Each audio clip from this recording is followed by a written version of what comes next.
In this video, I'm going to discuss leads. This conversation came up in Clubhouse the other day, and I want to take the time to give you folks my thoughts behind what are leads and how do we give attributions to leads. Internet leads, showroom traffic, referrals, and so on. So for the purpose of this video, the working definition of a lead is an opportunity to do business, an opportunity to sell a car. So that's a lead. There are different types of leads, and we'll talk about that as we go on. But before we get to the type of lead, let's talk about the source of the lead. So what is the source? The source is the place or the person that persuaded the customer to engage the dealership. So there's different types of sources, right? We've got Auto Trader, we've got Cars.com, we've got showroom traffic, we've got repeat traffic, we've got referral traffic. Those are all different sources, right? If I have a customer come in that's referred by another customer, the source of that customer would be the other customer, John Smith. The type of lead would be a referral. So the source was John Smith, the type is a referral. And so let's talk about that. The source is, for the sake of the internet leads, is the ad source. Okay? So we have ad sources. We have Auto Trader, Cars.com, we have our own website, Carfax, Car Gurus, what have you. Those are different types of sources. The list is endless, right? But beyond the source, we have the type. All right, so what is the type of the lead? Well, we already talked about one type, and that was referrals. But for the sake of this discussion, and we're talking about internet advertising or billboard advertising or newspaper advertising, we have an ad source, and the type of lead in the case of an online customer could be an email, right? So customer was on Auto Trader, they saw a form and they filled it out. That's an email lead. Or you could call it a form lead. They're on Auto Trader, they filled out a form, that would be a form lead, right? But the source is Auto Trader. Then we have phone, we have text, we have chat, and then finally we have walk-in. And then we also mentioned referral and repeat business. We're going to leave those out of this discussion, but let's talk about the walk-in customer first. The walk-in type. They were on a website, they walked into the dealership. My argument for these folks is it doesn't matter what the source was. Don't even bother asking them the source. Don't ask them what websites they were on. Of course, if they're a referral, ask them who referred them. But in the case of an internet quote-unquote lead, if they walk into the dealership, I don't even bother with asking what websites were you on. Why? Because they don't remember and it's not important to them. It's not as though when they were at work looking at cars, and they shouldn't have been, that they're jotting down a note, saw this on Auto Trader, then I went to Cars.com, then I went to CarSoup.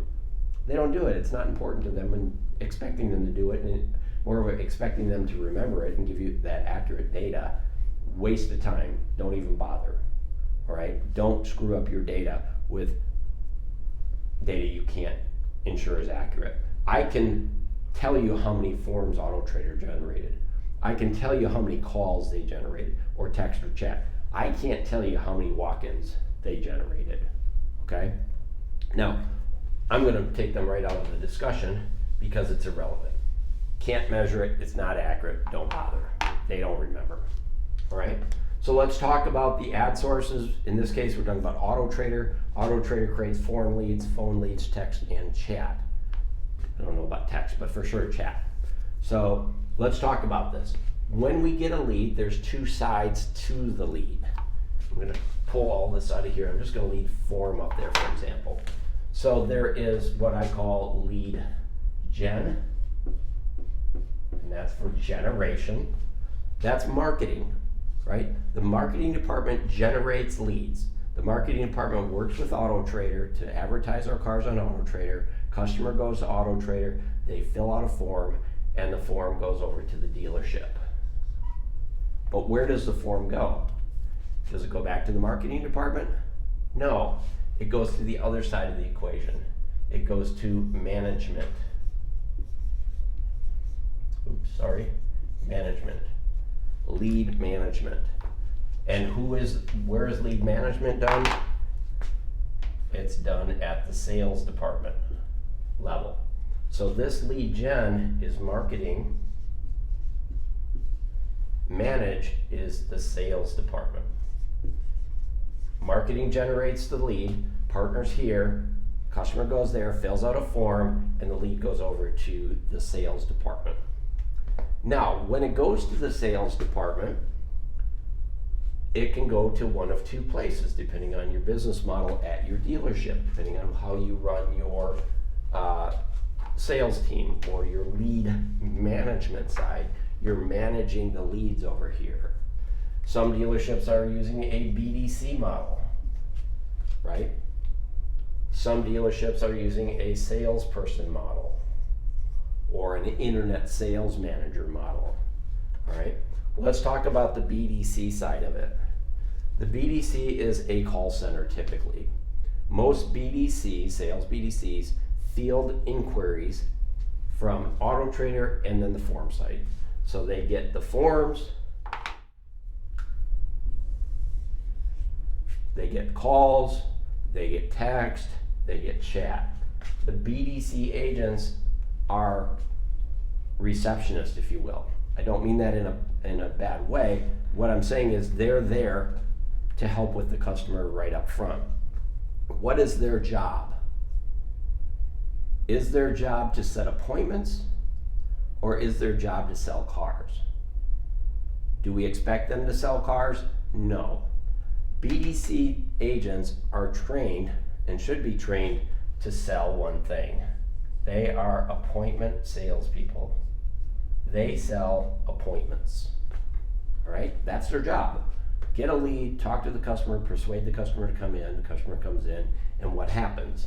Typically, the salesperson's going to or the customer is going to work with the salesperson, and they're going to sell them a car. That's your typical BDC model. They handle the lead, they answer questions, they set an appointment, they give the appointment to the customer, to the sales team. The sales team works that. So that's your BDC model. What do they sell? They sell appointments. Now those appointments could be for the customer to visit the dealership, could be for the dealership to take the car to the customer, could be for the salesperson to follow up with a call because they need additional information. But they're setting an appointment to get the car to the customer or the customer to the car, or get a salesperson with the customer, right? If I get an appointment with a customer for a salesperson to call them at 1 o'clock this afternoon, that's an appointment, right? So they sell appointments, and they should be very, very good at selling appointments.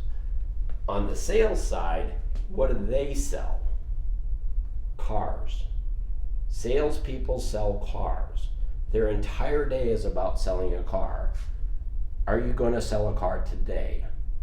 Now, I'm not opposed to this side, so don't get me wrong as I begin to dive down this bunny trail.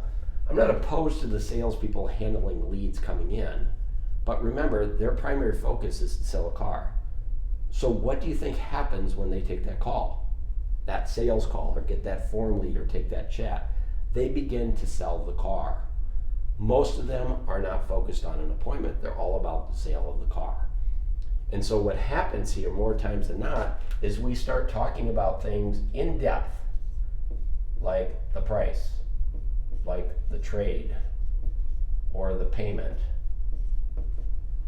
right? Because they're salespeople, and having and providing this information to a customer helps them to sell a car, and that's why they're inclined to do that over the phone. However, I would argue that these folks should be trained to do this and then do the sale. If we can get our salespeople really, really well trained to set appointments to get the customer to the car or the car to the customer, then we can get better results. The issue that I've seen with this side over here throughout my career is the salespeople are not trained to set appointments. They're trained to sell cars, and as a result, that's what they do on the phone. They go into the details about the price, the payment, the interest rate. They collect credit apps over the phone, all in an effort to sell a car. What I found is in this model, when they are not well trained to set appointments, margins go down, gross profits go down, trade evaluations go up, and appointments go down and sales go down. Why do I say that? Because they start to dive into the best price. What's the trade worth? They start giving prices over the phone, trade values over the phone, and giving away the house over the phone to sell a car. And when all the stars align and the car is sold, then the customer comes in. And what I'm saying here is not bad to have this. They already know how to sell a car. What I'm suggesting is if you're following this model where your sales team handles the incoming leads, where they're handling those leads, we need to get them trained on selling appointments first, and then the car.